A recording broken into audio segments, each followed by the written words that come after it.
Anticipation across the nation this morning for the verdict in the Derek Chauvin murder trial. Cities in Minnesota prepping for possible unrest as jury deliberations continue right now.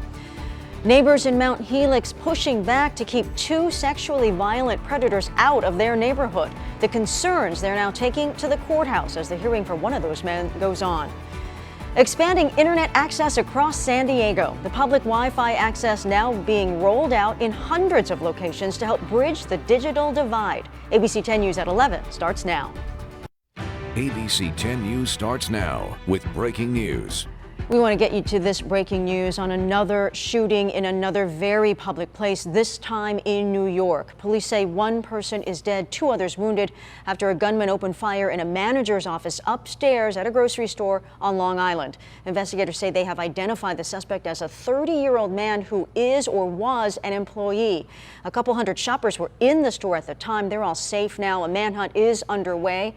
Officers are canvassing the area, and nearby schools are on what they call lockout, meaning no one is allowed in. We will continue to monitor the situation, and of course, we'll keep you updated. Well, to the other big story now, we are staying on top of. Many people across the country anxiously waiting for the verdict in the trial of former officer Derek Chauvin, accused of killing George Floyd. Jurors are deliberating for a second day today after a long day of closing arguments yesterday. ABC's Rena Roy shows us the precautions Minneapolis is taking in anticipation of the verdict, which could come down at any moment. Tuesday, all eyes on the 12 jurors responsible for deciding Derek Chauvin's fate. It is your duty to decide the questions of fact in this case. The diverse jury, ages ranging from 20s to 60s, 5 men and 7 women, 4 black, 6 white, and 2 self-identify as multiracial. They heard nearly 3 weeks of testimony from 45 witnesses and 6 hours of closing arguments from both sides Monday. Mr. Chauvin should be found not guilty of all counts. What the defendant did to George Floyd killed him. Prosecutors arguing Chauvin used unreasonable, deadly force even as bystanders begged him to stop and then failed to render medical aid. For 9 minutes and 29 seconds, the defendants wait on him, desperately crying out. A grown man crying out for his mother. The defense blaming George Floyd's drug use and heart issues for his death, saying Chauvin did what he was trained to do. And a reasonable police officer would consider whether to use an additional force to overcome the suspect's level of resistance. In rebuttal, the prosecution leaving jurors with these final words. You were told, for example, that Mr. Floyd died because his heart was too big. And the truth of the matter is that the reason George Floyd is dead is because Mr. Chauvin's heart was too small. Outside the courthouse, hundreds of protesters demanding justice for George Floyd. Ahead of the verdict, businesses boarded up, National Guard members on standby, and local schools going remote starting Wednesday.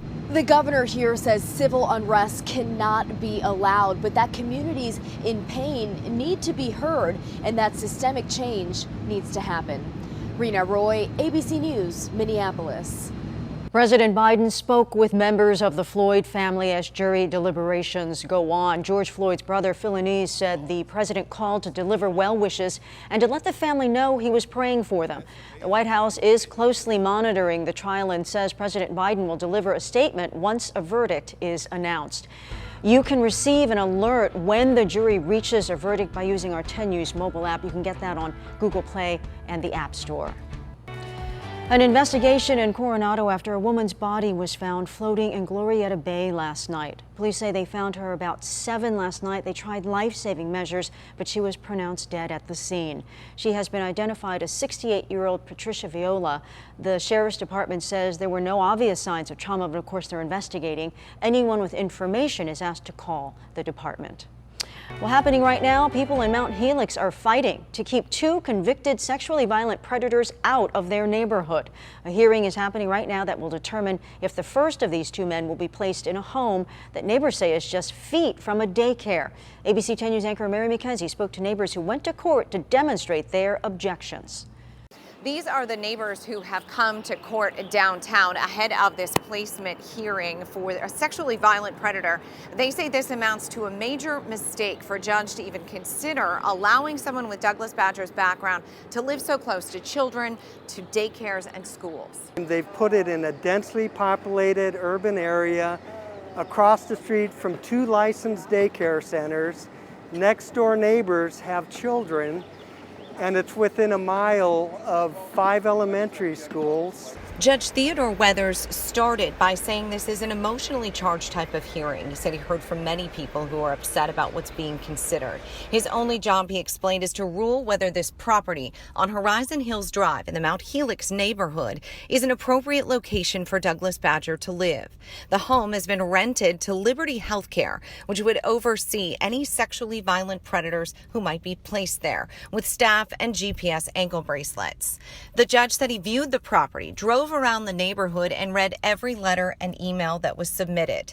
Among those to talk was County Supervisor Joel Anderson. He mentioned that 4-bedroom home has been proposed to house now a 3rd sexually violent predator. He objected to the placement of what he says is 67% of all SVPs in the county in District 2, calling the area a dumping ground. Badger was convicted of sexual assaults dating back to the 1970s. The other SVP is Merle Wakefield, whose hearing will be in May. He was convicted in 1981 of a lewd act with a child under 14. The Department of State Hospitals has recommended both men be released. Neighbors talked about the proximity to daycares, schools, and homes with children. They sent us these pictures of a silent protest held last week with just a fraction of the kids they say who live nearby lined up in front of the home in question. Some of those neighbors have now filed a lawsuit against the county fighting against these placements. We fear for the safety not only of the children, is also the safety every single person in our neighborhood. The judge will rule at a later date as to Badger's placement. The other SVP's hearing scheduled for May. Mary McKenzie, ABC 10 News. Well, the city of San Diego is working to bridge the digital divide by providing more public Wi-Fi access. ABC 10 News reporter Marie Cornell has more on this digital expansion. To date, there are 53,000 homes in San Diego that don't have access to the internet, and the city is working to fix that. Not having a computer at home, I always use the public libraries. Stephen Brown says it's been difficult not having these resources at home, especially during the pandemic. Without the computer, you pretty much can't do it. Everything is connected to the computer. And so, it's like you can't not live without a computer. And the city is working to provide more of those resources through their Access for All program. During a news conference this morning, Mayor Todd Gloria announced the city has set up free public Wi-Fi hookups at more than 300 locations around town. They have also created outdoor community labs. These hubs are at rec centers, parks, and libraries. Through this program, the city has also purchased hundreds of new laptops that will be available to the public and 900 new mobile hotspots that people can check out for up to 30 days at certain libraries. All of this is funded by the $500,000 that the City Council has allocated in the budget for a new digital equity program, working to bridge together the digital divide. Marie Cornell, ABC 10 News. The city of Chula Vista getting its first legal marijuana dispensary this morning. The city had been cracking down on illegal pot shops in the years leading up to this day. We want to take you live to where the ribbon cutting just happened, the grand opening of Grasshopper Delivery. This is coming more than 2 years after voters approved the Commercial Cannabis Operations Plan, which allows 12 cannabis retail operations in Chula Vista. This one, Grasshopper Delivery, is Chula Vista owned and operated. Because of the pandemic, this shop is offering contactless delivery for now. And on this 4/20, which is the date and also is a marijuana sort of code, police are reminding drivers about the dangers of driving under the influence of marijuana. In 2020, there was an increase in arrests for driving under the influence of marijuana. There's a very common misperception that people who drive high think that they can drive safely. They think that they're going to go very slow, when in reality, that is not the case. Driving while high on cannabis, it impairs your judgment, it slows your reaction time, and it makes you a very dangerous driver on the roadway. A new AAA study found people who use both alcohol and marijuana are some of the most dangerous drivers on the road because they say they're more likely to speed, text, run red lights, and drive aggressively.